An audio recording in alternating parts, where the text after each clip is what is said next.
Sinagot ng DSWD ang pahayag ni Vice President Sara Duterte sa budget hearing kahapon na napopolitika umano ang pag-endorso ng opisina nito sa mga humihingi ng ayuda. Ipapanukala naman sa Senado ang paglipat sa ibang ahensya ng hinihinging pondo para sana sa pamamahagi ng libro ng bise. Saksi, si Mav Gonzalez. Natanggap na ni Senador Risa Hontiveros ang librong Isang Kaibigan na isinulat ni Vice President Sara Duterte at gagastusan ng gobyerno ng 10 milyong piso para ipamahagi sa mga batang estudyante. Nascan ko pa lang eh. Colorful yung illustrations.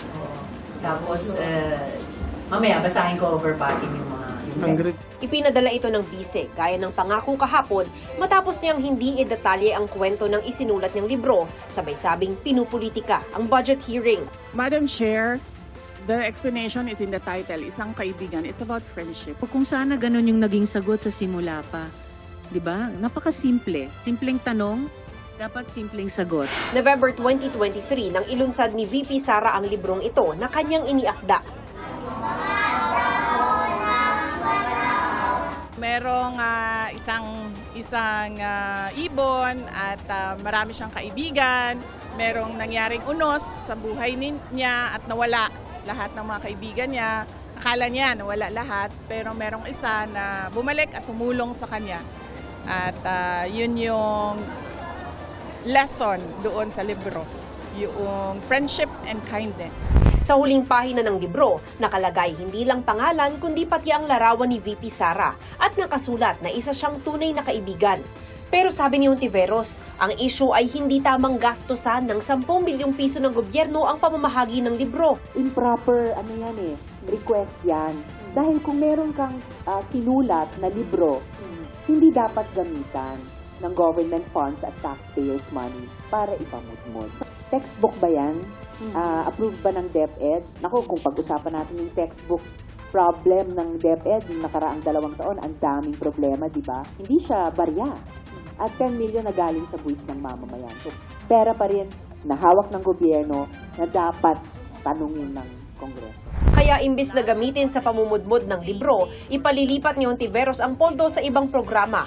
Gayon din ang iba pang pondo ng Office of the Vice President na nilaan ito sa mga programang pareho lang sa ginagawa ng ibang ahensya tulad ng medical o burial assistance. Lalagyan na lang ng probisyon na pwede mag-request sa kanila ng pondo ang OVP. Pagbobotohan pa ito ng Senado sa takdang panahon. Hindi ito yung unang pagkakataon na ni-raise ko yung issue yan. Na-raise ko na rin yan dati sa NTF-LCAC. Bakit hindi dun na lang sa mga departments ilagak? At kaugnay ng panunumbat ng bise sa paghingi umano niya ng tulong para mangampanya sa Davao City noong 2016. I can't remember if I did, and even if I did, sabi niya hindi naman niya ako tinulungan. But importante sa akin kasi ang memory ko is visual. I remember thanking her for supporting yung 2 agricultural advocacies namin. I went to see her kasi courtesy call ko yon sa local chief executive. Ako po ay isang taong marunong tumanaw ng utang na loob. Pero kung umantong ang isang administrasyon sa patayan o paglustay ng kabanang bayan, ibang usapin na yan.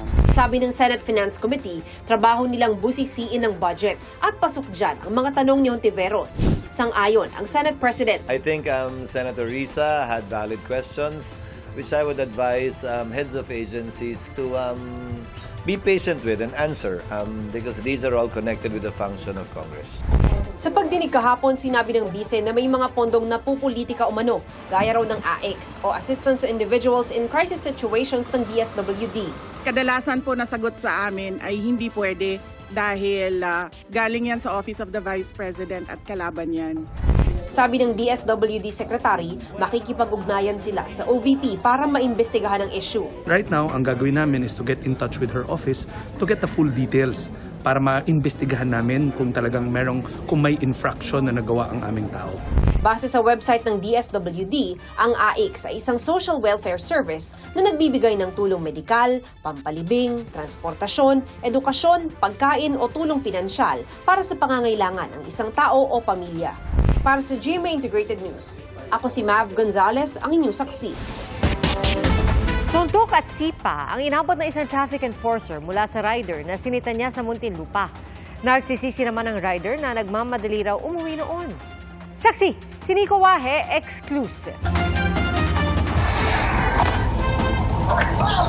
Napatras ang traffic enforcer na ito para iwasan ang sipa ng rider na nakaharap niya sa Alabang, Muntinlupa. Sa isa pang kuha, sunod-sunod ang suntok ng rider. Natamaan ako dito sa may sa suntok po ito. Sunod-sunod po, hindi ko na kayang mailagan, kaya hindi pa rin po siya nakontento. Nagbigay po siya ng sipa, round kick. May tumama sa dibdib ko at ito nga ininda ko yung likod sa lakas ng impact. Kahit nasa lag ko, medyo nayanig pa rin ako. Kwento niya, nagmamando siya ng trapiko bago mangyari ang pananakit. May tumatawid ng mga bata sa gitna ng mga kabataan. Kita ko may parating na motor. Tinaasan ko po siya ng kamay para mapahinto, malalayan yung patawid. Ang ginawa po niyan, tuloy-tuloy lang po. Hanggang sa harangan na ng iba pang traffic enforcer ang rider. Kinausap niya at tinikitan. Sinabi ko naman sa kanya ang kanyang violasyon. Una-una, may tumatawid at saka dinidisregard niya ako. Nagalit po siya. Hindi raw ako pwedeng pakiusapan. Bastos daw ako. Nung inabot ko sa kanya, minamadali niya yung maibalik yung lisensya niya at saka yung inisyo kong citizen ticket. Nakaresponde naman po ang ating mga kapulisan dito sa Substation 3 ng Alabang at naaresto po itong suspect natin. Pinuntahan ng mayor ng Muntinlupa sa kulungan ng rider na nagsisisi na raw sa nagawa. Nagmamadali umano siya pauwi ng Quezon City. Naamin ko naman yung pagkakamali ko. Ako yun po, dala lang po ng problema. Kaya po madaling umilit yung ulo ko. Law enforcer yan ay person in authority pagdating sa kalsada. Dapat sumusunod, nag-o-obey. Yung gano'n na nakipagpisikalan pa, we will not tolerate it. Bagamat humingi ng paumanhin sa enforcer, sinampahan pa rin ng reklamong direct assault ang rider. Para sa GMA Integrated News, Nico Wahe, ang inyong saksi. Hinihiling ngayon ng mga nag-aalaga ng baboy na ibenta sana sa murang halaga ang mga bakuna kontra African Swine Fever. Pero sa taya ng Agriculture Department, aabutin hanggang 500 piso ang kada dose ng bakuna. Saksi, si Bernadette Reyes. Kahit buong Batangas ang nasa state of calamity, idiniin ng mga magbababoy roon na hindi lahat ng mga baboy mula sa probinsya ay may sakit. Isolated cases po siya. Most of the barangays, predominantly of the barangays, clear po at malinis po ang baboy. Sinisimula na ang planong controlled vaccination kontra ASF. 10,000 doses ang ibibigay ng Department of Agriculture. Hiling ng mga magbababoy na abot kaya sana ang mga bakuna. Ang existing vaccine right now na ginagamit namin, lahat ng vaccine is nagre-range po siya from 20 pesos to as high as 100 pesos.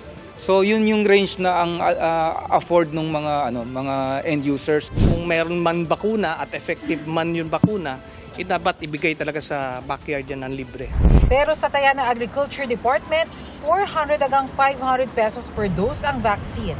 Sa kabila nito, hindi raw nakikita ng DA na makakaapekto ito sa presyo ng karning baboy. Napakaliit naman ang portion nung 400 to 500 pesos. That's only 5% more or less ng production.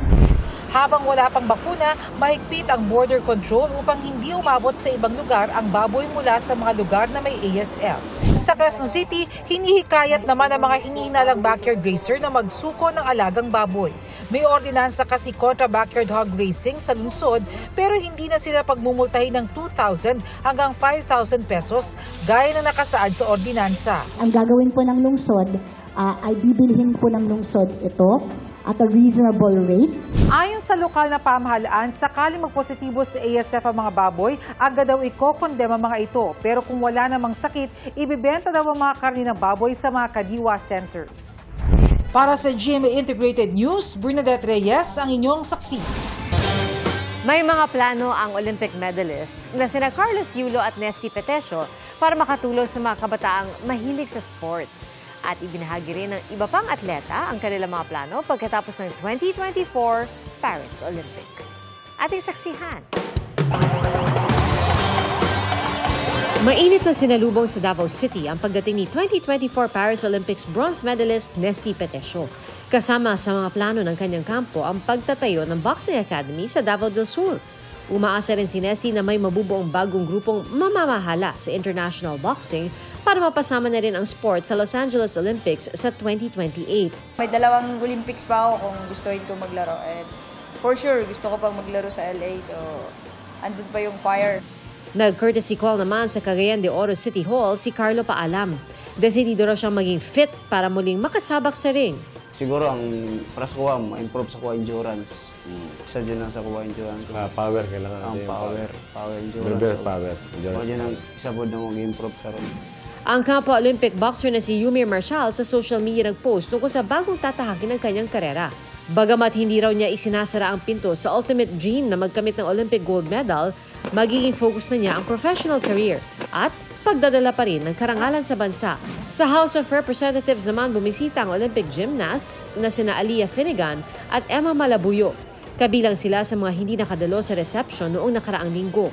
Binigyan sila ng kopya ng House Resolution kung saan kinilala ang mga atleta na lumahok sa Paris Olympics. Ang isa pang gymnast na si Levi Rui Vivar, excited na ibinahagi na en route to Manila siya. Nakatakda sila magkita ni Pangulong Bongbong Marcos. Ang golfer na si Dottie Ardina na courtesy call kahapon sa Senado kung saan binigyan siya ng Certificate of Recognition. Inimbita rin siya ni Makati Mayor Abby Binay. Nagpahayag ng appreciation ng alkalde sa Olympic feat ni Dottie na nagbigay ng inspirasyon para sa mga batang atleta. Nais naman ni double Olympic gold medalist Carlos Yulo na makapagbukas ng daan para sa mga batang tulad niya na mahilig sa sports sa pamamagitan niya ng pagsasagawa ng gymnastics clinics. Gusto ko din ma-share yung knowledge na natutunan ko po sa naging journey ko. And syempre, to have fun din po yung mga bata. And mismo ako na ma-enjoy ko yung pag-share po ng naging journey ko po. Para kay Carlos, mahalagang pagtuunan din ng pansin ang mental health at well-being ng mga atleta. Base na rin sa kanyang personal na karanasan. Hindi lang siya basta sa skills po, din yung mental, like minimake sure po talaga na hindi mo nakakaligtaan tanungin yung sarili mo kung okay ka lang. Batid ni Carlos ang kahalagahan ng kanyang 2 Olympic gold medal, di lamang para sa sarili kundi para sa buong bansa, lalong-lalo na sa kabataang Pinoy. Sobrang excited and grateful po kami na mismo kami mga atleta po na may impact po sa kabataan. Sobrang grateful po na nabigyan kaming opportunity po. Mga kapuso, sama-sama tayong maging saksi. Mag-subscribe sa GMA Integrated News sa YouTube at para sa mga kapuso abroad, samahan niyo kami sa GMA Pinoy TV at sa www.gmanews.tv.